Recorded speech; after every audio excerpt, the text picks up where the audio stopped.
जैसा कि ये आज का हमारा प्रश्न है, किसी मोटरसाइकिल से पीछे का दृश्य देखने के लिए उपयोग होने वाले उत्तल दर्पण की वक्रता त्रिज्या 5 मीटर है। यदि एक बस इस दर्पण से 5 मीटर की दूरी पर स्थित है तो प्रतिबिंब की स्थिति, प्रकृति तथा आकार ज्ञात कीजिए। तो देखिए उस बस में, उस मोटरसाइकिल में जो उत्तल दर्पण लगा हुआ है, तो उत्तल दर्पण क्या होता है, जिसका तल उभरा हुआ होता है, या हमारा हो गया उत्तल दर्पण। और इसकी जो वक्रता त्रिज्या है, ये नाम अक्ष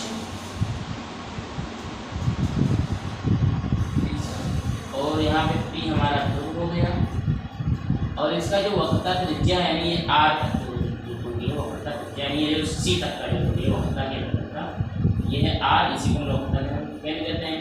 दर्पण के ध्रुव से वक्रता केंद्र तक की दूरी को वक्रता त्रिज्या कहते हैं, यानी हमारे यहाँ से आर बराबर हो गया 0.5 मीटर। अच्छा भैया, अब कहा है कि यदि एक बस इस दर्पण से 0.5 मीटर की दूरी पर स्थित है तो प्रतिबिंब की स्थिति, प्रकृति तथा आकार ज्ञात कीजिए। तो देखिए इसी दर्पण से 0.5 मीटर की दूरी पर बस है, यानी बस यहाँ पे वस्तु का काम कर रहा है। तो हम लोग पहला चीज क्या लिखेंगे, वस्तु दर्पण से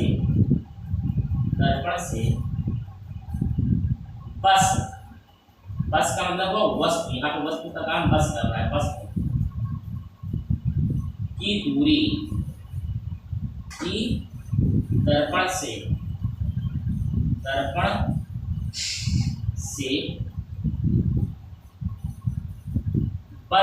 बस का मतलब हुआ बस, यहाँ पे वस्तु का काम है, वस्तु की दूरी ये हमारा है 5.0 मीटर। अब जैसा कि हमारा जो दर्पण है वो है उत्तल दर्पण, तो उत्तल दर्पण में u का मान, यहाँ पे मैं u लिख देता हूँ। u का जो मान होता है वो हमेशा होता है ऋणात्मक, हमेशा कैसा होता है, ऋणात्मक। दर्पण से बस यहाँ पे वस्तु का काम कर रहा है, क्योंकि जो प्रतिबिंब बनेगा दर्पण से बस यानी वस्तु की जो दूरी है, क्योंकि जो बस प्रतिबिंब बस का ही बनेगा, और अगर बस का प्रतिबिंब बन रहा नहीं, बस हमारे यहाँ पे वस्तु का काम कर रहा है, तो वही दर्पण से बस यानी वस्तु की दूरी हो गई, और वस्तु की दूरी को हम लोग u से दर्शाते हैं, u बराबर -5.0 मीटर, -5.0 मीटर। अब क्या दिया हमारा, दूसरा दिया उत्तल दर्पण की वक्रता त्रिज्या, उत्तल दर्पण की वक्रता त्रिज्या, तो ये भी लिख देते हैं, दर्पण की वक्रता त्रिज्या, दर्पण की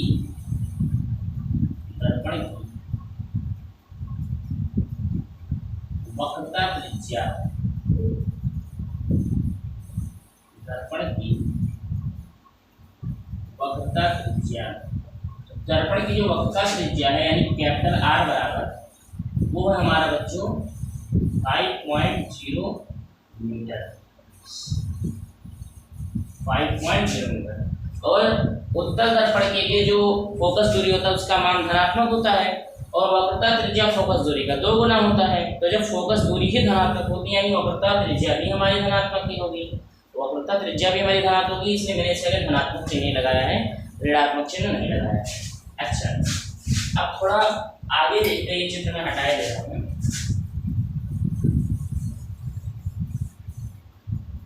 बहुत ही महत्वपूर्ण प्रश्न है। अब हमें निकालना है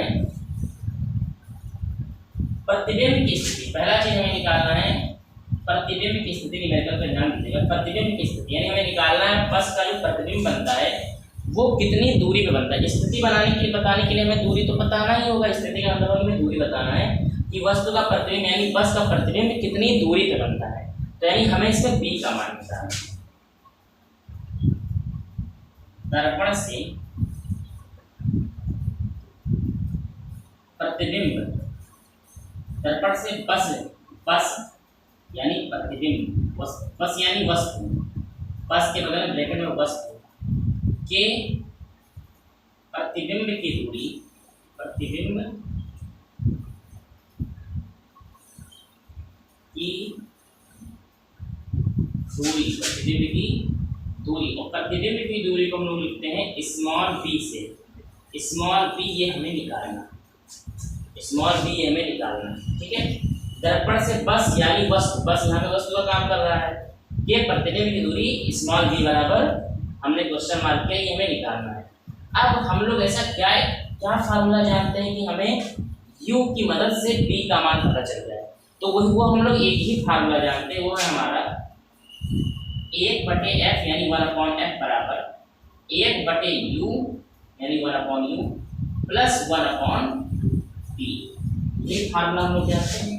लेकिन अब हमारे साथ दिक्कत क्या है कि हमको u का मान पता है और हमें b का मान निकालना है।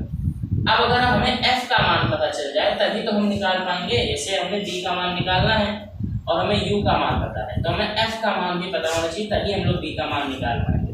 तो अब हमें सबसे पहले f निकालना होगा, यानी हमें फोकस दूरी निकालना होगा। अब फोकस दूरी कैसे निकाला जाए, तो फोकस दूरी के लिए हम सभी लोग बहुत पुराना फार्मूला जानते हैं कि दर्पण की फोकस दूरी बराबर दर्पण की फोकस दूरी बराबर दर्पण की फोकस दूरी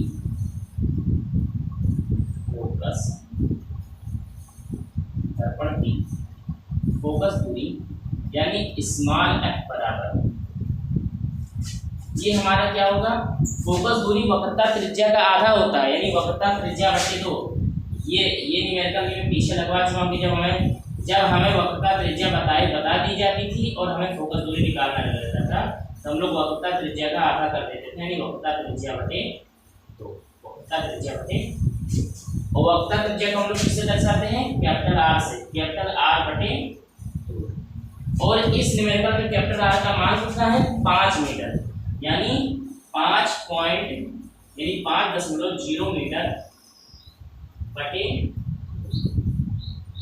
ठीक है। और यहाँ से हमारा 5 को हम लोग 2 से भाग करेंगे तो आएगा हमारा 2.5 का मतलब 2.5 मीटर, 2.5 मीटर। यहाँ से हमारा फोकस दूरी निकल गया, दर्पण की फोकस दूरी, दर्पण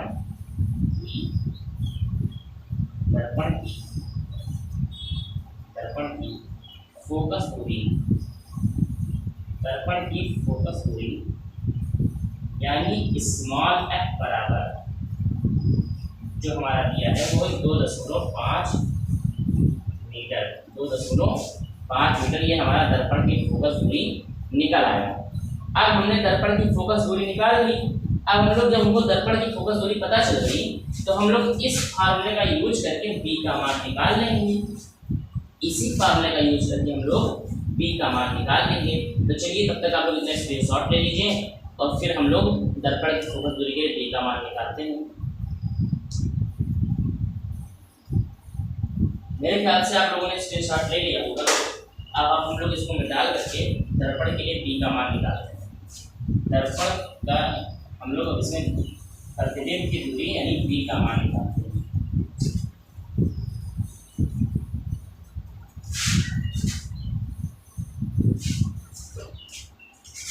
देखिए दर्पण की फोकस दूरी यानी स्मॉल f बराबर, अभी मैंने यहाँ पे निकाला है 2.5 मीटर, 2.5 मीटर। अभी हमने यहीं पर दर्पण की फोकस दूरी अभी मैंने यहाँ से निकाली है 2.5 मीटर। अब हमको केवल b का मान निकालना है, वस्तु के प्रतिबिंब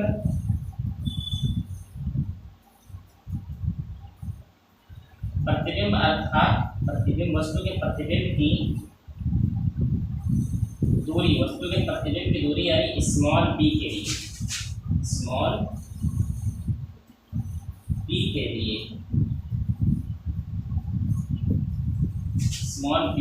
निकालेंगे स्मॉल b के लिए। तो हम लोग इसी फार्मूले का यूज करेंगे, 1/f यानी 1/f बराबर 1/b यानी 1/b प्लस 1/u यानी 1/u। 1/f बराबर 1/u प्लस 1/b। अब हम लोग इसी में अपना सारा मान रखते हैं। 1/f बराबर 1 बटा यू, यू का मान है हमारा माइनस, सॉरी अब इसी में हम लोग सारा मान निकालेंगे 1 बटा एफ। एफ का मान हमने अभी निकाला है 2.5, एफ का मान हम लोगों ने अभी निकाला है 2.5 बराबर 1 बटा यू, यू का मान है माइनस 5.0 और प्लस 1 बटा बी, प्लस 1 बटा बी। अब इसको जब हम लोग आगे सॉल्व करेंगे तो ये 1 बटा बी इधर ही रहेगा और इसको हम लोग इधर ले आएंगे, यानी 1 बटा 2.5 और ये चीज जब इधर आएगा तो माइनस में हो जाएगा, माइनस 1 बटा 5.0। ये इधर माइनस में है तो सॉरी इधर आएगा तो प्लस हो जाएगा, इधर ये माइनस में है तो इधर आएगा तो प्लस में हो जाएगा, बराबर 1 बटा।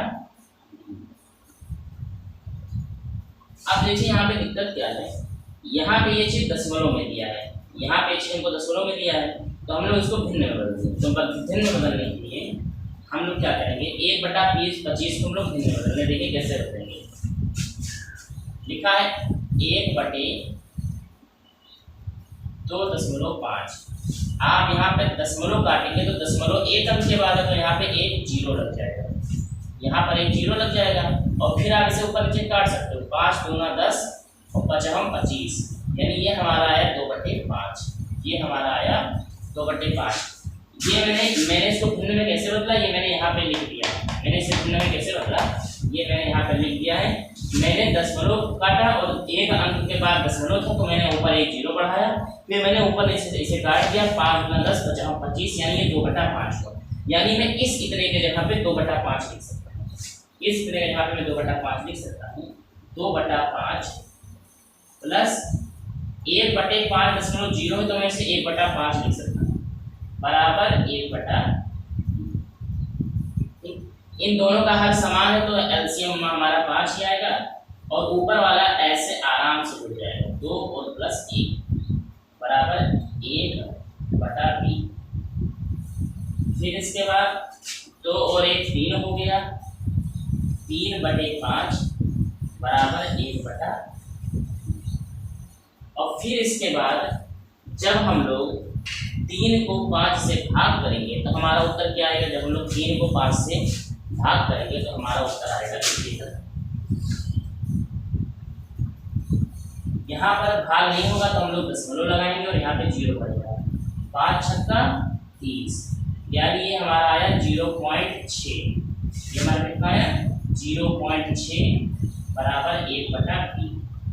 लेकिन हमको चाहिए क्या था, हमको केवल बी का मान चाहिए था और यहाँ पे 1 बटा बी दिया हुआ है, तो हम दोनों साइड को पलट देंगे, यानी ये 1 बटा बी से b बटा 1 हो जाएगा और ये 0.6/1 से 1/0.6, ठीक है बच्चे। और फिर जब हम लोग इसे आगे सॉल्व करेंगे तो ये b बराबर आ जाएगा, b बराबर हमारा क्या आएगा, 1 से 1 को हम लोग 0.6 से जब भाग करेंगे तो देखते हैं क्या आता है। 1 को जब हम लोग 0.6 से भाग करेंगे तो देखिए ये कैसे आता है, 1 बटा 0.6, दशमलव काटने के एक अंक के बाद जीरो लगेगा, ये आएगा हमारा 10/6, 2 3 6 2 5 10। अब हम ये आया हमारा 5/3 और 5 को हम लोग 3 से भाग करेंगे तो इस तरह आएगा, 3 अब हम 3 बचा 2, दशमलव लगाया और जीरो बढ़ाया, 3 छक्का 18 बचा 2, दशमलव लगाया जीरो बढ़ाया, 3 छक्के 18, यानी ये आया हमारा 1.66 मीटर, 1.66 मीटर ये हमारा बी का मान आया, यानी वस्तु से यानी दर्पण से प्रतिबिंब की जो दूरी है वो हमारी आई 1.66 मीटर। यानी हमें एक चीज पता चल गया, वो प्रतिबिंब की स्थिति, प्रतिबिंब जो होगा हमारा वो दर्पण के सम्मुख 1.66 मीटर की दूरी पर बनेगा, ये पहला चीज हमें पता चल गया। तो इस तरह का आप लोग स्क्रीनशॉट ले लीजिए, तब हम लोग आगे शुरू करें। मेरे ख्याल से आप सभी लोगों ने स्क्रीनशॉट ले लिया होगा, तो आप लोग आगे ध्यान देखिए। बी का मान जैसे कि हम लोगों ने निकाला था, बी बराबर आया था 1.66 मीटर। अब देखिए बी का मान जो आया बच्चों धनात्मक आया, मतलब वस्तु का जो प्रतिबिंब होगा वो दर्पण के सामने 1.66 मीटर की दूरी पे बनेगा। वस्तु का जो प्रतिबिंब होगा वो दर्पण के सामने 1.66 मीटर की दूरी पर बनेगा। ठीक, अब हम लोगों को निकालना है वस्तु की प्रकृति कैसे, वस्तु का प्रकृति कैसे। हमको स्थिति तो पता चल गया, ये दर्पण के सामने कि वस्तु का जो प्रतिबिंब होगा वो दर्पण के सामने 1.66 मीटर पे बनेगा। ठीक है, 1.66 मीटर की दूरी पर बनेगा। वस्तु का जो प्रतिबिंब होगा वो दर्पण के सामने 1.66 मीटर की दूरी पर बनेगा। लेकिन अब हमें प्रकृति निकालना है, और प्रकृति हम लोग आवर्धन से बता सकते हैं, यानी अब हमें निकालना पड़ेगा आवर्धन। अब हमें निकालना पड़ेगा आवर्धन। अब आवर्धन यानी स्मॉल m बराबर होता है I अपॉन O। I का मतलब हुआ इमेज यानी प्रतिबिंब, O का मतलब हुआ ऑब्जेक्ट यानी वस्तु। तो H dash upon H, H dash का मतलब हुआ इमेज यानी प्रतिबिंब की लंबाई, और H का मतलब हुआ ऑब्जेक्ट यानी वस्तु की लंबाई। और फिर होता है B अपॉन U, और इसके आगे लगा देते हैं माइनस। B का मतलब हुआ दर्पण से प्रतिबिंब की दूरी, U का मतलब हुआ दर्पण से वस्तु की दूरी। तो हम लोगों को यही पता है B अपॉन U, तो इसी का यूज करके हम लोग मान निकाल लेंगे। तो आवर्धन यानी स्मॉल m बराबर हो जाएगा, आवर्धन यानी स्मॉल m बराबर हो जाएगा minus B upon U। Minus आगे लग जाएगा, B हमारा है 1.66 मीटर और U हमारा है -5.0। इन दोनों को जब हम लोग सॉल्व करेंगे तो हमारा मान आएगा 0.33 करके आएगा, 0.33 करके आएगा। जब हम लोग इसे सॉल्व करेंगे तो हमारा मान आएगा 0.33, यानी हमने आवर्धन निकाल लिया। अब आवर्धन जो आया है ये माइनस और ये माइनस प्लस हो जाएगा, यानी आवर्धन हमारा धनात्मक आया है। अब आवर्धन हमारा धनात्मक आया है, तो आवर्धन के धनात्मक होने का मतलब हुआ कि वस्तु का जो प्रतिबिंब होगा वो आभासी बनेगा और सीधा बनेगा। वस्तु का जो प्रतिबिंब होगा वो आभासी बनेगा और सीधा बनेगा। अब बचा हमारा वस्तु का आकार। अब वस्तु का आकार हम लोग कैसे निकालेंगे, इधर ध्यान दीजिए। वस्तु का आकार निकालने के लिए वस्तु का, अब हमें ये चीज पता है और हमें निकालना है वस्तु का आकार, यानी हमें h की वैल्यू निकालनी है, यानी वस्तु की लंबाई निकालनी है। तो हम लोग केवल इन्हीं दो फार्मूलों का यूज करेंगे, इन दो फार्मूलों का यूज करेंगे। h डैश अपॉन h बराबर माइनस b अपॉन u, हम लोग इसी फार्मूले का यूज करेंगे आगे। तो h डैश क्या है, वस्तु का प्रतिबिंब, तो हमें ये जो बताना है वस्तु का प्रतिबिंब बराबर माइनस बी अपॉन यू का मान कितना निकाले हैं 0.33, और ये जो हमारा h है इसका हम कर देंगे इधर कैसे गुणा। तो यहाँ से हमारा h डैश यानी वस्तु की प्रतिबिंब की लंबाई आई 0.33 गुणे h। अब सबसे पहले हम लोग इसको भिन्न में बदल दें, h डैश बराबर 0.33 बटा 1, तो दशमलव काटेंगे और 2 अंक के बाद दशमलव यहाँ पे 2 को 0 लगाएंगे, तो यहाँ पे आ जाएगा h डैश बराबर, और जब हम लोग इसको सॉल्व करेंगे 0.33 को और 100 को, तो ये लगभग आएगा 1/3 h।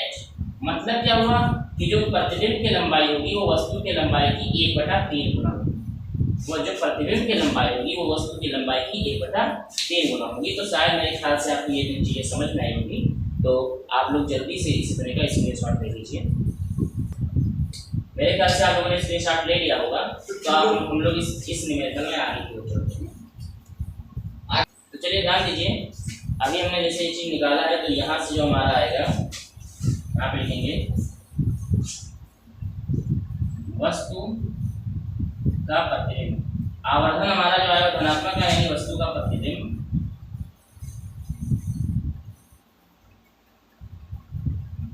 आभासी तथा सीधा,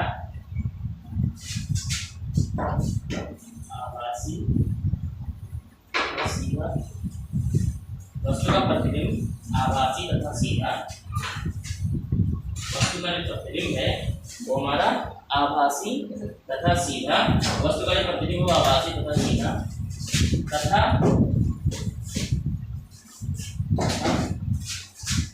के आकार का तथा वस्तु के आकार का